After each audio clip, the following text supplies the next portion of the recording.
This video will guide you through how VisionWorks, our next-generation life planning software, can take your financial planning business to the highest level.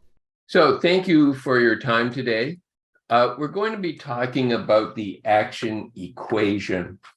So let's just bring it up.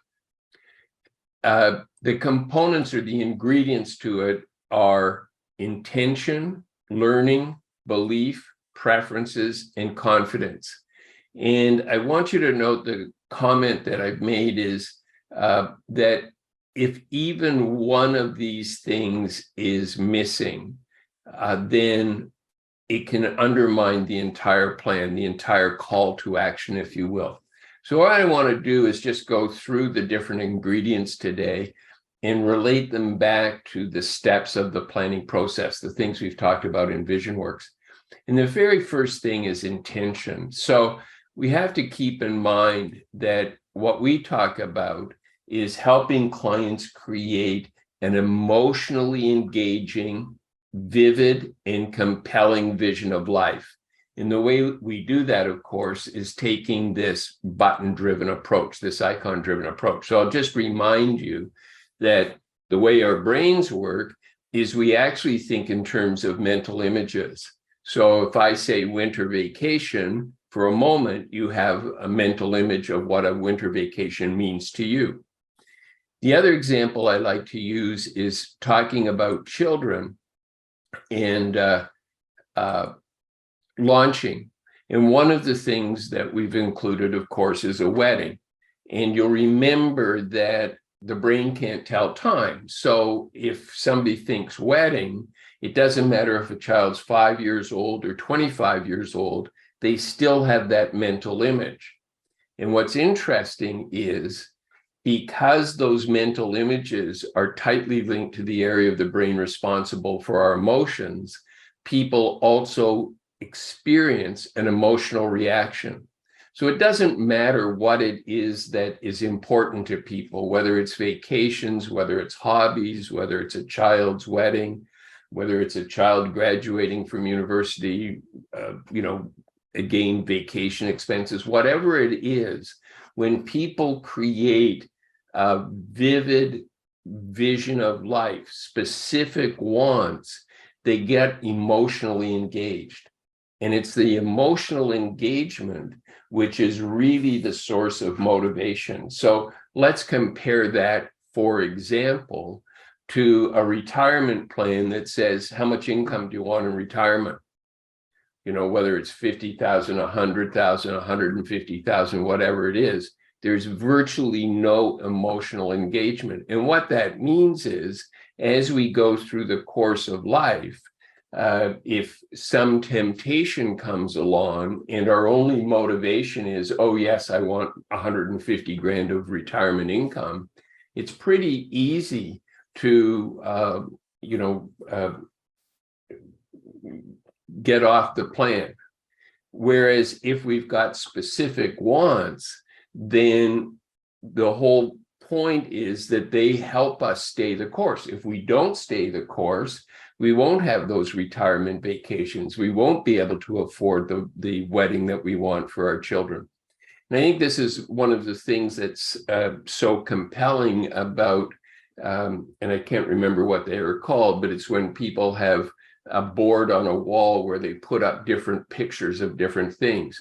What those are doing is that they're constantly reminding them of their most important wants in life, and that keeps that vision present literally on a day-to-day basis, so that if they're tempted to do something which is, significantly off the plan, they're reminded of those things that are most important to them, and they're reminded that they may be sacrificing those things.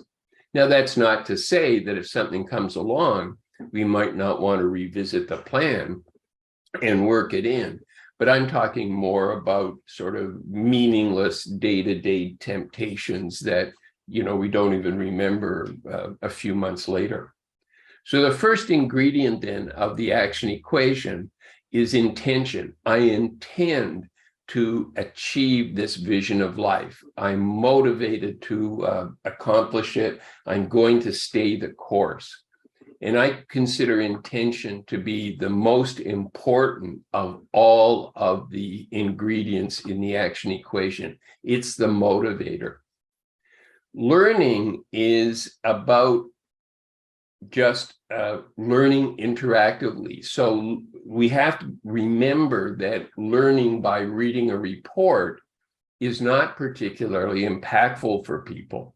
Whereas if we work interactively, make changes as we create a plan with the client and they see the before and after impact, that learning is very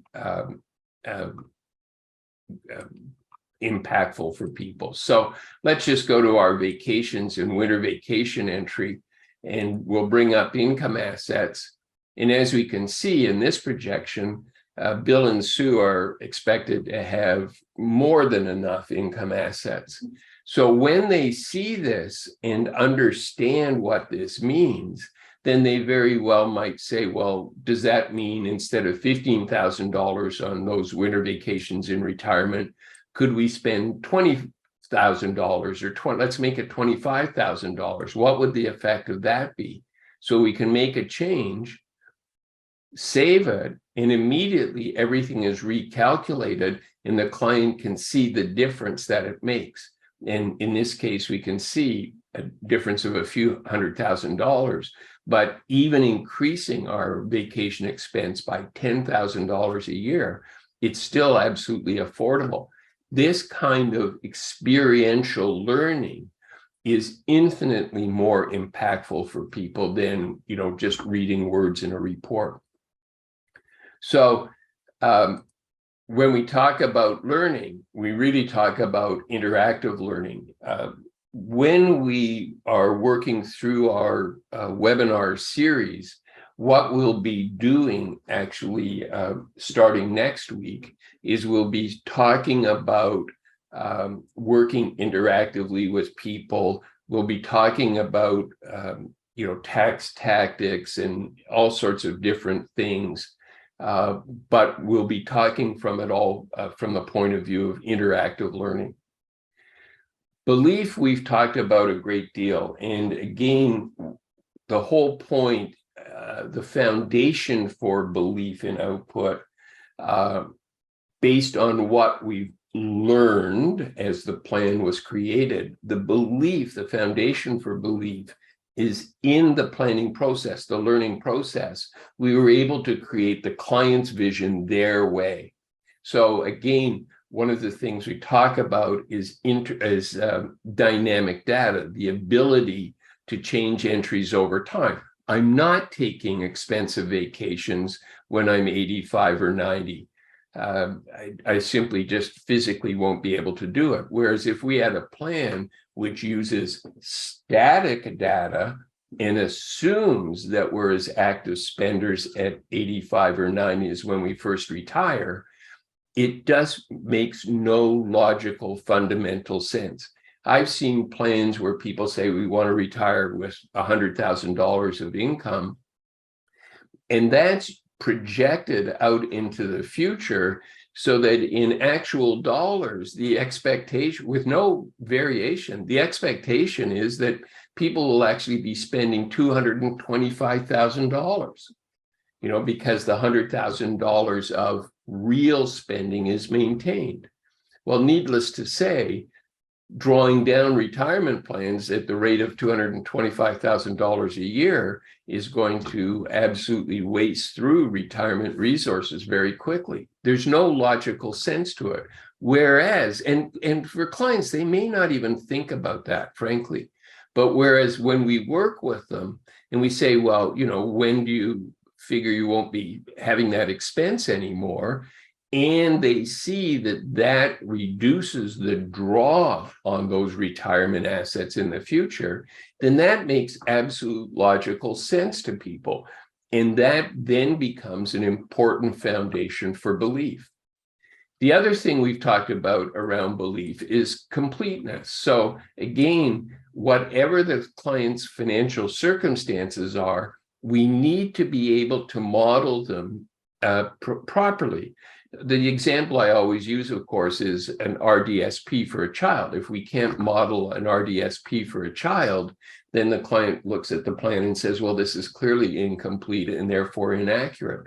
And the same thing happens. I've got an employee share purchase plan at work, and these things can be extraordinarily valuable. I can remember years ago that people who had employee share purchase plans at IBM, ended up retiring very, very wealthy. And I'm sure that applies to, many tech companies today. So if we can't model these, then the client will look at the plan and say, well, that's an important part of my retirement assets, not in the plan. The plan, therefore, is inaccurate. So the foundation for belief, the third ingredient in our action equation, is being able to model the client's vision their way. They don't even think twice about it. When we can't do that, then they'll look at the plan and say, well, that's not correct. And they will project that inaccuracy for that one thing, which could be minor, but they'll project that inaccuracy on the rest of the plan. Whereas if we can model their vision their way, changing expenses over time, et cetera, and also their financial circumstances, then they don't even think twice about it. Everything is going in exactly as their circumstances suggest, and that becomes then the foundation for belief. So as much as clients may learn, if there's something in the plan that is not correct, then that will undermine what they've learned. So again, we have to go back to this concept that if even one of the ingredients is missing, then that will undermine their whole entire belief in the plan and intention to act.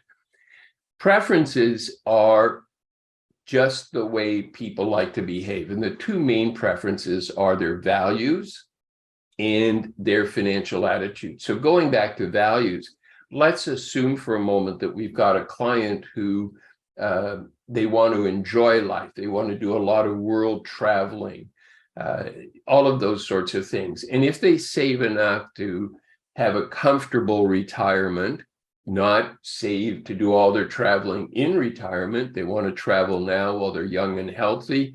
And then in retirement, they just simply want to have a comfortable life. If that's the way they want to go about doing things, those are their values. And there's no right or wrong about it. We can talk about rights and wrongs when we talk about virtues. Honesty is a virtue. It's not a value. So we may not want to deal with people who are dishonest. But when it comes to values, people's values are what they are, and it's not our place to have an opinion about them. They're their values. Similarly, when we talk about financial attitudes, as we did last week, we're talking about attitudes to things like work and spending and so on. So the example I always like to use is if in doing the financial attitudes exercise and understanding people's attitudes, we find that their attitude towards work is low, and they say, we want to retire at 60. And when we look at the plan, we find that there's going to be a financial shortfall. If we're creating the plan for the client, or even with the client in the absence of doing the financial attitudes exercise, we might mathematically be very tempted to say, well, you really can't afford to retire at 60. There's a financial there's a financial shortfall. You're going to need to retire at 65, work another 5 years, save more, 5 fewer years of drawing on your retirement resources, and so on.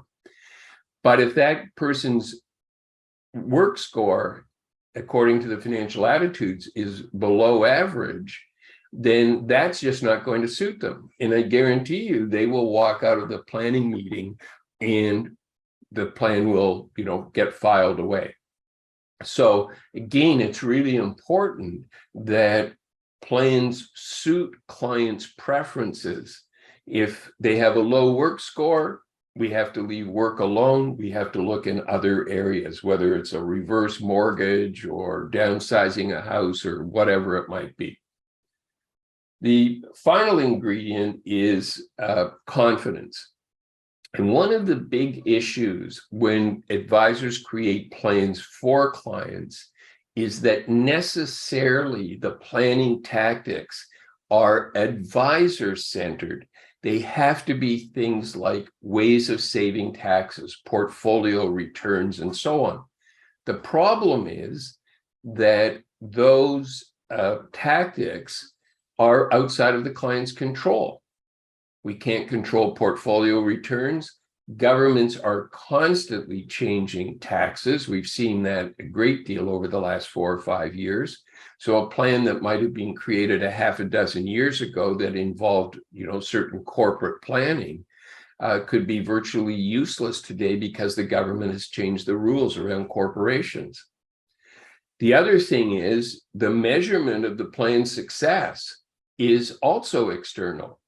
It becomes about portfolio returns. How did my portfolio perform compared to other external measures like, indices, my neighbor who had the big score, who lives next door, and so on, as compared to confidence that's built on a plan where a great deal of the planning tactics are actually internal to the client. So going back to our work score, if the client has an above average work score, then we need to investigate that with the client. What would happen, or what would you need to do in your business for it to uphold its part of the plan? What kind of gross income would you have to generate in 2 years, 3 years, 5 years time? And what changes might you need to make in the business to be able to actually achieve that? So that becomes totally internal to the client. We can still work with, tax tactics and portfolios, but they're not the central core of the plan. The plan is actually centered around something that's within the client's direct control. So when we talk about confidence, we want to talk about a plan's success being some blend of things that are external to the client, but also well weighted to things that are internal to the client, things that the client can control. Now, not everybody, of course, is in their own business, but clients certainly can control spending, and that's all part of what we need to look at when we do a plan. So when we look at all of these ingredients, action requires a really strong motivation to achieve a vision of life, the wants that people have. And I don't believe that we can say that intention at all can be based on a number like, oh, I want $150,000 of income. If that's the basis of a plan, then I would suggest to you that clients can easily run astray and not stick with the plan. There is no visually compelling, no emotional engagement, no real driver for intention. Learning, creating the plan for the client, the learning medium is the written report. It's simply not a very effective way of learning as compared to making changes in front of the client where they see the impact of the changes and internalize them. Belief has to be based on software that in fact is realistic so that we can create the client's vision their way. And that means dynamic data. We can change things easily over time in a very sensible way, and completeness. We can model whatever the client's circumstances are. And then preferences, plans suit the client's values, and plans suit their preferred way of behaving around money. And that's things like work and spending and so on, all those financial attitudes. And then finally, confidence, a very good mix of things that the client, excuse me, that the client has control over, that the plan is not built on things that are external to the client. And then finally, once we've gone through and built the plan, figured it all out, if we go to-do reports, then what we're able to do is create a customized to-do list for the client. And I would suggest that in the body of a plan, you can talk about vision and wants that are years down the road, but that the to-do list focuses on those things that are immediately doable over the next maybe couple of years. So it might be things like, buying additional estate insurance. This is something that's automatic. This is a little older file, so it's got an older date in it. But if there's a need for insurance like that, in this case, it would be a SUE, then we would include it in the to-do list. We would put in an appropriate date and so on. And remember also with any of these, if I go to document actions or if I go to a year, that we can talk about things like planning a vacation. So these to-dos should not only be tasks, financial type tasks, but I believe that they should also include things that clients find enjoyable. So, plan our next winter vacation, or whatever it might be. So a good mix of tasks and things that are enjoyable to people. And then for any of these years, if there isn't something here in the tree view that you can use, you can click add action. You'll see it adds something, and then you can go down, give it a priority, type in whatever the action might be, put in a cost, put in a date, and put in who's responsible for it. And by the way, the responsibility doesn't need to just be bill, sewer, joint. There's a blank line. You could put your name in, and an accountant's name in, and a lawyer's name in, whatever you want to do.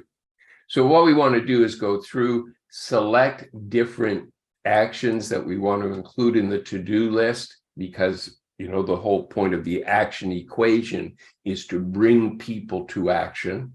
And then what we'll see is any of those actions in our to-do list. Now, of course, I've still got those 2019 actions in there, but you can see the things that we added here for this year: the additional estate insurance, the planning of the winter vacation, that new action. So then this becomes the focal point. And you can go one step further, where you can actually export these actions, and you can select the ones you want to export. But you can actually export these actions out to Outlook. So if you're using Outlook, what ends up happening is when a client is due to perform an action, you'll actually get a little reminder that says, Bill is supposed to have bought that additional estate insurance, for example, or call Bill about the additional estate insurance.